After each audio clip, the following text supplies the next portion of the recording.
नमस्कार दोस्तों, आप सभी का मेरे चैनल में स्वागत है। दोस्तों, अक्सर अब हम देख रहे हैं कि मनोज तिवारी जहां जहां जा रहे हैं, मनीष कश्यप साये की तरह मनोज तिवारी के साथ नजर आ रहे हैं।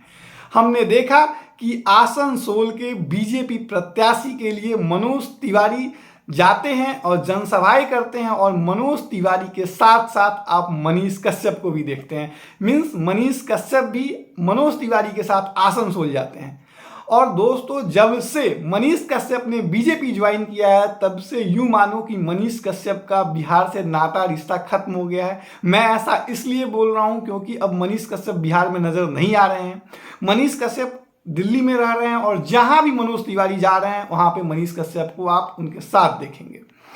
दोस्तों, इससे मुझे कोई परेशानी नहीं है, लेकिन मैं मनीष कश्यप को एक चीज या एक बातें याद दिलाना चाहूंगा कि आज से कुछ दिनों पहले की बात है, या यूं कहें तो लगभग 1 महीने पूर्व की ये बात है कि एक बेतिया के एक गांव में, चैनपुर गांव में आग लगी की घटना होती है। उसमें बहुत सारा घर जल के राख हो जाता है। उस वक्त मनीष कश्यप उस गांव में पहुंचते हैं, लोगों का हाल चाल पूछते हैं, लोगों को तसल्ली और एक तरह से एक उम्मीद दिलाते हैं। और मनीष कश्यप उस वक्त एक हीरो के तरह एंट्री लेते हैं, और फिर वहाँ के स्थानीय लोगों से जो वीडियो होते हैं वहाँ के, उनका नंबर मांगते हैं, फ़ोन लगाते हैं और वीडियो की क्लास लगाते हैं कि अभी तक उन्हें मदद क्यों नहीं पहुँची है। और वीडियो से पूछते हैं कि कितना रुपया एक परिवार को मिलेगा। तो वीडियो का जवाब आता है कि शायद 10,000 के करीब या 9800 रुपया। उधर से जो अफसर होते हैं, सरकारी अफसर, वो बोलते हैं कि प्रत्येक घर, जिनका घर जला है, उनको 9800 रुपया मिलेगा।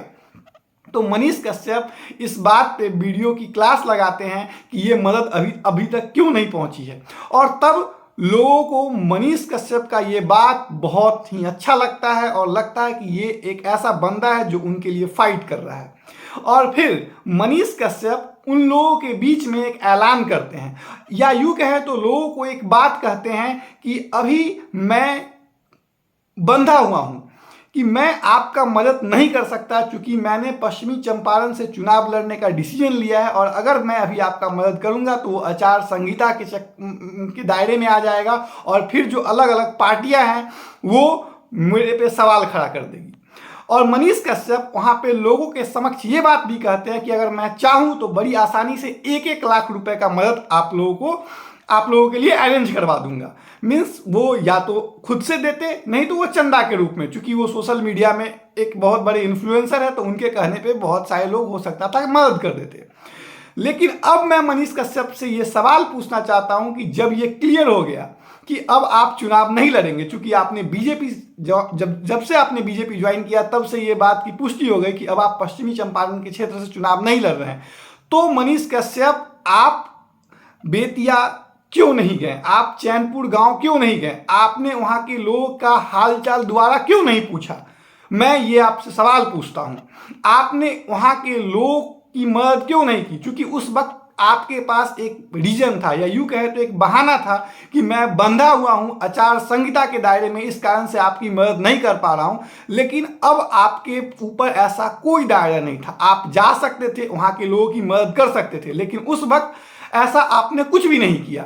और जब ये घटना हुई थी तो आप वहां पे पहुंच के बड़े बड़े वायदे कर रहे थे। तो मनीष कश्यप, इससे तो बहुत क्लियर हो रखा है कि ये सब चीज आप अपने फायदा के लिए कर रहे थे।